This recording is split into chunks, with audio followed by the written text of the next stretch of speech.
ಪ್ರತಾವರ ತಾರಕಾಸುರ ಸಿನಿಮಾಗಳಂತ ಸದಾಪರಿಚಿತ ಸಿನಿಮಾಗಳ ಮೂಲಕ ಪ್ರತಿ ಸಿನಿಮಾದಲ್ಲೂ ಹೊಸದೊಂದು ಕಂಟೆಂಟ್ ಮೂಲಕ ವಿಚಾರದ ಮೂಲಕ ಬರುವಂಥ ನಿರ್ದೇಶಕ ಚಂದ್ರಶೇಖರ್ ಬಂಡಿಯಪ್ಪ. ಸೊ ಈಗ ಚೌಕಿದಾರ ಸಿನಿಮಾ ಮೂಲಕ ಕೂಡ ಅಂಥದ್ದೇ ಒಂದು ಎಕ್ಸೈಟಿಂಗ್ ವಿಚಾರ ತೊಗೊಂಡು ಬರ್ತಾ ಇದ್ದಾರೆ. ಸೊ ಈ ಸಿನಿಮಾ ಜರ್ನಿ ಬಗ್ಗೆ ಒಂದಷ್ಟು ಮಾತಾಡ್ತಾವಣ. ಸರ್ ನಮಸ್ತೆ. ನಮಸ್ತೆ. ಮೊದಲಿಗೆ happy Sankranti sir. Happy. Yes, ಮೊದಲಿಗೆ ಸಿನಿಮಾದ ಬಗ್ಗೆ ಹೇಳೋದಾದರೆ ಚೌಕಿದಾರ ಸಿನಿಮಾದ ಟೈಟ್ಲ್ ಕೇಳ್ತಿದ್ದಂಗೆ ಒಂದಷ್ಟು ವಿಚಾರಗಳು ತಲೆನಲ್ಲಿ ಬರ್ತಾ ಇತ್ತು. ಒಂದು ಪೊಲಿಟಿಕಲ್ ಡ್ರಾಮಾ ಇರುವಂಥ ಸಿನಿಮಾನ ಅದೆಲ್ಲ ಸ್ಟಾರ್ಟ್ ಆಗಿದ್ದು. ಚೌಕಿದಾರ ಏನು ಕಾರಣಕ್ಕೋಸ್ಕರ ಚೌಕಿದಾರ ಟೈಟಲು, ಈ ಕತೆ ಏನಕ್ಕೋಸ್ಕರ? ಚೌಕಿದಾರ ಅನ್ನೋ ಟೈಟ್ಲಲ್ಲಿ ನಾನು ಅದರ ಮೀನಿಂಗ್ ಮಾತ್ರ ಬಳಸಿದ್ದೀನಿ. ಅಂದರೆ ಅದೆಲ್ಲ ತಪ್ಪು ಕಲ್ಪನೆ. ಇದು ಪೊಲಿಟಿಕಲ್ ಸಿನಿಮಾ ಅಲ್ಲ, ಒಂದು ಫ್ಯಾಮಿಲಿ ಎಂಟರ್ಟೈನರು. ಚೌಕಿದಾರ ಅನ್ನೋದು ಒಂದು ಕಾಪಾಡ್ತಕ್ಕಂಥನೋ ಕಾಯ್ತಕ್ಕಂಥನೋ ಅನ್ನೋ ಒಂದು ಮೀನಿಂಗ್ ಬರುತ್ತೆ. ಆ ಮೀನಿಂಗ್ನ ನಾನು ಬಳಸಿದ್ದೀನಿ. ಪ್ರತಿ ಮನೆಯಲ್ಲೂ ಒಬ್ಬ ಚೌಕಿದಾರ ಇದ್ದೇ ಇರ್ತಾರೆ. ಆ ಚೌಕಿದಾರ ಜನ್ರೇಷನ್ ಚೇಂಜ್ ಆದಮೇಲೆ ಇನ್ನೊಬ್ರು ಯಾರೋ ಬೇರೆ ಮಗ ಚೌಕಿದಾರ ಆಗ್ತಾನೆ. ಎಷ್ಟೋ ಮನೆಗಳಲ್ಲಿ ಹೆಣ್ಮಕ್ಳು ಕೂಡ ಚೌಕಿದಾರ ಆಗಿರ್ತಾರೆ. ಅಂದರೆ ಅವರ ಇಡೀ ಮನೆನ ಪ್ರೊಟೆಕ್ಟ್ ಮಾಡ್ತಾ ಇರ್ತಾರೆ. ಆಮೇಲೆ ಸಣ್ಣ ಮಕ್ಕಳು ಕೂಡ, ಅಡಲೋಸೆಂಟ್ ಏಜಿನ ಮಕ್ಕಳು ಕೂಡ ಎಷ್ಟೋ ಮನೆಗಳನ್ನ ಕಾಪಾಡ್ತಾ ಇರ್ತಾರೆ. ಅದೆಲ್ಲ ವಿಚಾರಗಳನ್ನ ಇರೋದ್ರಿಂದ ನಾನು ಇದು ಆಪ್ ಟೈಟ್ಲ್ ಅನ್ನೋ ಕಾರಣಕ್ಕೆ ಅದು ಯೂಸ್ ಮಾಡ್ತೀನಿ ಅಷ್ಟೇ. ಸಾಮಾನ್ಯವಾಗಿ ನಿಮ್ಮ ಸಿನಿಮಾಗಳು ನೋಡ್ಕೊ ಬರೋದಾದರೆ ಯಾವಾಗಲೂ ಕೂಡ ಸಮಾಜಕ್ಕೆ ಹತ್ತಿರದಲ್ಲಿರುವಂಥ ಕಂಟೆಂಟ್ಗಳೇ ಆಗಿರುತ್ತೆ. ತಾರಕಾಸುರ ಆಗಲಿ ಅಥವಾ ರಥವರಾಗಲಿ, ಹಿಂದಿನ ಸಿನಿಮಾಗಳು ಒಂದಷ್ಟಾಗಲಿ, ಎಷ್ಟೇ ಎಂಟರ್ಟೈನಿಂಗ್ ಕಥೆಗಳಿದ್ರು ಕೂಡ ಅದರಲ್ಲೊಂದು ಒಂದು ಹಿಂಟ್ ಕೊಟ್ಟಿರ್ತಾರೆ ಸಮಾಜಕ್ಕೆ ಸಂಬಂಧಪಟ್ಟಂಗೆ. ಸೊ ಇಲ್ಲೂ ಅದೇ ಥರ ಇದೆಯಾ? ಫ್ಯಾಮಿಲಿ ಡ್ರಾಮಾ ಆದರೂ ಕೂಡ ನಿಮ್ಮ ತನ ಒಂದಷ್ಟು ಸ್ಪೆಷಲ್ಲೇ ನಿಮ್ಮ ಸಿನಿಮಾಗಳು ಅದಕ್ಕೋಸ್ಕರ. ಸೊ ಚೌಕಿದಾರನ ಟೈಟ್ಲು ಮತ್ತು ಪೃಥ್ವಿಯವರ ಒಂದು ಲುಕ್ಕು ಎರಡೂ ನೋಡಿದ್ರೆ ಬೇರೆದೇ ಫ್ಯಾಮಿಲಿ ಡ್ರಾಮಾ ಜೊತೆಗೆ ಬೇರೇನೋ ಕತೆ ಹೇಳಕ್ಕೆ ಹೊರಟಿದ್ದಾರಾ ಅಂತ. ಇಲ್ಲ, ಹೌದು. ನಾನು ಸಾಮಾನ್ಯವಾಗಿ ನಾನು ಕತೆ ಮಾಡೋ ಪ್ಯಾಟ್ರನ್ ಏನಂತಂದರೆ, ಯಾವುದೋ ಸಿನಿಮಾ ನೋಡಿ ಕತೆ ಮಾಡಲ್ಲ.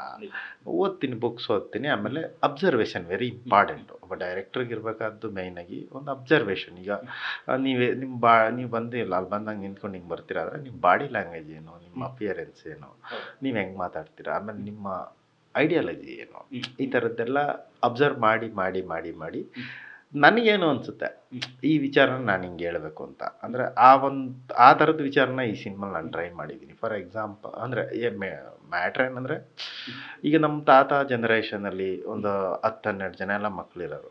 ಅದು ನಮ್ಮ ಅಪ್ಪ ಜನ್ರೇಷನ್ ಬರೋಷ್ಟರೊಳಗೆ 7-8 ಜನ ಆಯಿತು.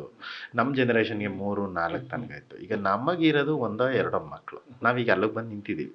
ಇದು ಎನ್ವಿರಾನ್ಮೆಂಟಲ್ ಎವಲ್ಯೂಷನ್. ಇದು ಪ್ರತಿ ಎನ್ವಿರಾನ್ಮೆಂಟಲ್ ಎವಲ್ಯೂಷನ್ಗೂ ಒಂದು ಸೈಡ್ ಎಫೆಕ್ಟ್ ಇದ್ದೇ ಇರುತ್ತೆ. ಅದು ಎವಲ್ಯೂಟ್ ಆಗಿ ಅದ್ರ ಪಾಡಿಗೆ ಅದು ಹೊಟ್ಟೋಗ್ತದೆ. ಆದರೂ ಒಂದು ಸೈಡ್ ಎಫೆಕ್ಟ್ ಇರುತ್ತೆ. ಆ ಎಫೆಕ್ಟ್ನ ಹ್ಯೂಮನ್ ಬೀಯಿಂಗ್ ಅನುಭವಿಸ್ತಾರೆ. ಈ ಒಂದೇ ಮಗು 2 ಮಗು ಇಲ್ಲ, ಇದಕ್ಕೆ ಸಾವಿರಾರು ಕಾರಣಗಳಿದ್ದಾವೆ. ಹೇಳ್ತಾ ಹೋದರೆ ಅದು ದಿನಗಟ್ಟಲೆ ಆಗುತ್ತೆ. ಆ ಒಂದೇ ಮಗು 2ನೇ ಮಗು ಇದೆಯಲ್ಲ, ಅದು ಅಟೆನ್ಷನ್ ರೈಸ್ ಮಾಡುತ್ತೆ.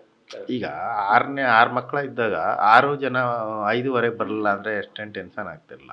ಈಗ ಒಬ್ಬನೇ ಮಗ ಇರೋನು, ಒಬ್ಬನೇ ಮಗಳು ಇರೋಳು 5 ಗಂಟೆಗೆ ಬರಬೇಕಾದ್ದು 5:10 ಆಯಿತು ಅಂದರೆ ಟೆನ್ಷನ್ ಸ್ಟಾರ್ಟ್ ಆಗುತ್ತೆ. ಇಮಿಡಿಯೇಟ್ ಕಾಲ್ ಮಾಡ್ತಾರೆ, ಎಲ್ಲಿದೆಯಾ. ಈ ಪೊಸೆಸಿವ್ನೆಸ್ಸು ಮತ್ತು ಈ ಅಗ್ರೆಸಿವ್ ಪ್ರೀತಿ ಇದೆಯಲ್ಲ, ಅದು ಆ ಇಂಡಿವಿಜುವಲಿಟಿನ ಕಿತ್ತಾಕ್ಬಿಡುತ್ತೆ ಆ ಕ್ಯಾರೆಕ್ಟರ್, ಮಗ ಅಥವಾ ಮಗಳಿಗೆ. ಅದರ ಸೈಡ್ ಎಫೆಕ್ಟ್ ಏನು ಅನ್ನೋದೇ ಚೌಕಿದಾರ ಆಗಿರುತ್ತೆ. ಕರೆಕ್ಟ್. ಎಲ್ಲ ಒಂದು ಕಡೆ ನಿಜ ಅನಿಸುತ್ತೆ. ಈಗ ಒಂದು ಫ್ಯಾಮಿಲಿಗೆ ಈಗ 90s 80s ಸಂದರ್ಭದಲ್ಲಿ ಯಾರೋ ಮಕ್ಕಳಿರೋರು, ಅವ್ರಿಗೆಲ್ಲ ಇಂಡಿವಿಜುವಲ್ ಅವ್ರು ಬಿಟ್ಬಿಡೋರು, ಅವರಾಗಿ ಅವರೇ ಬದುಕ್ತಾ ಇದ್ರು.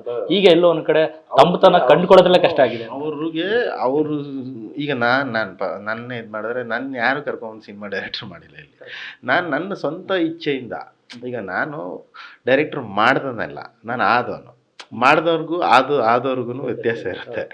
ಮಾಡಿದವ್ರಿಗೆ ಏನಾಗುತ್ತೆ, ಅದು ತುಂಬ ದಿನ ಬಾಳಿಗೆ ಬರೋಕ್ಕೆ ಕಷ್ಟ. ಯಾಕಂತಂದರೆ ವಿಚಾರ ಇರಲ್ಲ, ಯಾರೊಬ್ಬ ಬೇರೆಯವ್ರ ಬಲವಂತಕ್ಕಾಗಿರುತ್ತೆ. ಆದವ್ರು ಏನಾಗುತ್ತೆ, ಅವ್ರಿಗೆ ವಿಚಾರ ಇರುತ್ತೆ, ಅವ್ರಿಗೆ ಗೊತ್ತಿರುತ್ತೆ, ಆ ರೋಡು ಗೊತ್ತಿರುತ್ತೆ, ಪ್ರಾಪರಾಗಿ ರೋಡಲ್ಲಿ ಹೆಂಗೆ ಹೋಗೋದು ಅಂತ ಗೊತ್ತಿರುತ್ತೆ. ಅದೇ ತುಂಬ ದಿನ ಬಾಳಿಕೆ ಬರೋದು. ಆ ಒಂದು ವಿಚಾರಗಳನ್ನ ಇಟ್ಕೊಂಡೇ ಚೌಕಿದಾರ್ ಸಿನಿಮಾನ ಪ್ಲ್ಯಾನ್ ಮಾಡಿ. ತುಂಬ ದೊಡ್ಡ ವಿಚಾರ ಇದು, ಯಾರು ಯೋಚನೆ ಮಾಡ್ತಿರೋಂಥ ಕಂಟೆಂಟು. ಸೊ ಯಾವ ಕಾರಣಕ್ಕೋಸ್ಕರ ಯಾವ್ದಾದ್ರು ಒಂದು ಘಟನೆನ ಇದಿರುತ್ತೆ. ಯಾಕಂದರೆ ಈ ಥರದೊಂದು ಫ್ಯಾಮಿಲಿ ಡ್ರಾಮಾ ಇಟ್ಕೊಂಡು ಅಥವಾ ಈ ಥರದೊಂದು ಕಂಟೆಂಟ್ ಇಟ್ಟು ಸಿನಿಮಾ ಮಾಡ್ತೀನಿ ಅಂತಲೇ ಇವತ್ತಿನ ಕಾಲಘಟ್ಟಕ್ಕೆ ಭಾಳ ಪ್ರಸ್ತುತವಾದದ್ದು. ನೀವು ಹೇಳ್ದಂಗೆ ಎತ್ತು ಮಕ್ಕಳನ್ನು ಕೂಡ ತಾವು ನೋಡ್ಕೊಳಕ್ಕಾಗೋ ಸಂದರ್ಭದಲ್ಲಿ ಅಂಥ ಮಕ್ಕಳಿಗೆ ರಕ್ಷಣೆ ಕೊಡೋದೇ ದೊಡ್ಡ ವಿಷಯ. ಯಾಕಂದರೆ ಎಷ್ಟೋ ಮಕ್ಕಳನ್ನ ಪ್ರೀ ನರ್ಸರಿ ಆ ಥರ ಕಳಿಸ್ಬಿಡೋದಲ್ಲ, ಹೊಡೆದು ಎಷ್ಟೋ ವಿಡಿಯೋಗಳು ನೋಡಿದ್ವಿ ಆ ಥರದಲ್ಲಿ.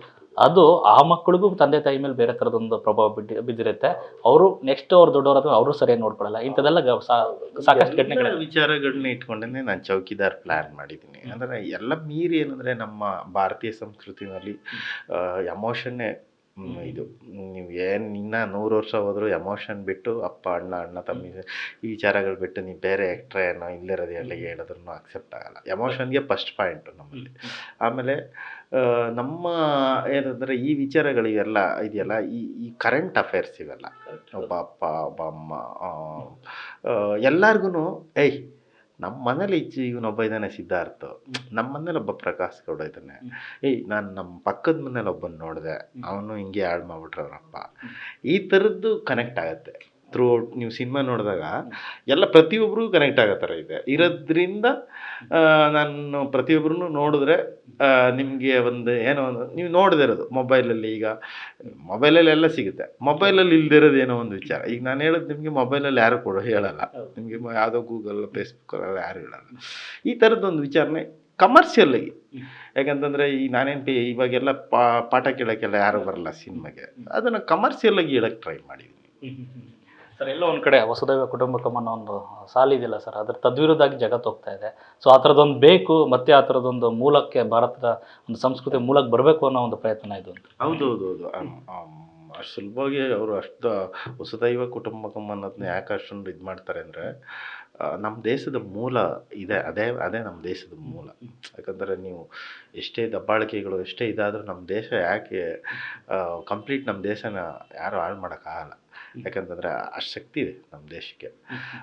ಆ ಥರದ್ದು ವಿಚಾರಗಳನ್ನ ಹೇಳಿದ್ರೆ ಅಟ್ಲೀಸ್ಟ್ ಒಂದು ಹಿಸ್ಟ್ರಿಲಿ ದಾಖಲಾಗುತ್ತೆ.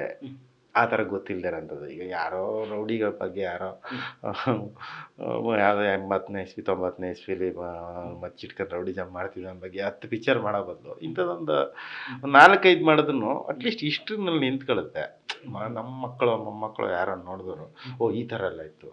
ಈಗ ಟ್ರಾನ್ಸ್ಜೆಂಡರ್ದಾಗಲಿ, ಬುಡ್ಬುಡ್ಕಿ ಹೊರತು ತಾರಕಾಸುರ ಆಗಲಿ, ಅವರೆಲ್ಲ ತುಳಿತಕ್ಕೆ ಒಳಗಾಗಿರ್ತಕ್ಕಂಥ ಒಂದು ಸಮುದಾಯ ಅಂತಲೇ ಹೇಳ್ಬೇಕು. ಟ್ರಾನ್ಸ್ಜೆಂಡರ್ ಆಗಲಿ ಇದರಲ್ಲಿ ಆ ಥರದ್ದೊಂದು ವಿಚಾರ ಇದೆ. ಈಗ ಸೆಕ್ಯೂರಿಟಿ ಅದರಲ್ಲಿ ನೀವು ಟೀಸರಲ್ಲಿ ನೋಡ್ತೀರ, ತುಂಬ ನಿಷ್ಕೃಷ್ಟವಾದ ಒಂದು ಜಾಬ್ ಅದು. ನಮ್ಮ ಜನಗಳು ನೋಡೋ ಥರದ್ದು. ಅಲ್ಲಿಗೆ ಯಾರ್ಯಾರು ಬರ್ತಾರೆ, ಹೆಂಗೆ ಬರ್ತಾರೆ ಅಂತ ನಿಮ್ಗೆ ಶಾಕ್ ಆಗುತ್ತೆ. ಒಬ್ಬೊಬ್ರು ಸುಮ್ಮನೆ ಎಲ್ಲೋ ಒಂದು ATM ಸೆಂಟ್ರ್ ಹತ್ರ ನಿಂತಿರೋ ಒಬ್ಬ ತಾತ, ಸೆಕ್ಯೂರಿಟಿ ತಾತನ ಮಾತಾಡ್ತೀನಿ, ಕಳ್ಳು ಚುರುಕಂದ್ಬಿಡುತ್ತೆ ನಿಮಗೆ. ಅವನ ಹಿಂದೆ ಒಂದು ದೊಡ್ಡ ಕಥೆ ಇರುತ್ತೆ. ಅವನು ಯಾವುದೋ ಮನೆಗೆ ಚೌಕಿದಾರ ಆಗಿರ್ತಾನೆ, ಅಲ್ಲಿ ಬಂದು ನಿಂತ್ಕೊಳ್ಳೋಕ್ಕೆ ಅವ್ನು ಯಾವುದೋ ಅವನು ಎಷ್ಟೊಂದು ಕಷ್ಟಪಟ್ಟು, ಅಂದರೆ ಎಷ್ಟೊಂದು ಕಷ್ಟಗಳನ್ನ ಸಹಿಸ್ಕೊಂಡು ಅಲ್ಲಿ ಬಂದು ನಿಂತಿದ್ದಾನೆ ಅಂತ ನೀವು ಒಬ್ಬರು ನೋಡ್ಬಿಟ್ರೆ ಸಾಕು ನೀವು. ಅಂದರೆ ಆ ಥರದ್ದು ಒಂದು ಇಡೀ ಸಮುದಾಯನೇ ಇದೆ. ಇಡೀ ತುಂಬ ಜನಕ್ಕೆ ಅನ್ನ ಕೊಡ್ತಿದೆ ಅದು. ಅದನ್ನು ಒಂದು ಸ್ವಲ್ಪ ಒಂಚೂರು ಮರ್ಯಾದೆ ಕೊಡಿ ಅಷ್ಟೇ, ಇನ್ನೇನಿಲ್ಲ. ಮನುಷ್ಯನಿಗೆ ಫಸ್ಟು ರೆಸ್ಪೆಕ್ಟ್ ಇಂಪಾರ್ಟೆಂಟ್. ದುಡ್ಡು ಆಮೇಲೆ ಕೊಡುವಂತೆ, ಊಟನೂ ಆಮೇಲೆ ಕೊಡುವಂತೆ, ಮರ್ಯಾದೆ ನಮ್ಮ ಇದರಲ್ಲಿ ನಮ್ಮ ಮಣ್ಣಿನಲ್ಲಿ ಫಸ್ಟ್ ಮರ್ಯಾದೆ. ಈ ಕೆಲಸ ಯಾವ್ದು ಮಾಡಿದ್ರು ಅವನೊಂದು ಮರ್ಯಾದೆ ಕೊಡಿ, ಆ ಥರದೊಂದು ವಿಚಾರ ಇರುತ್ತೆ.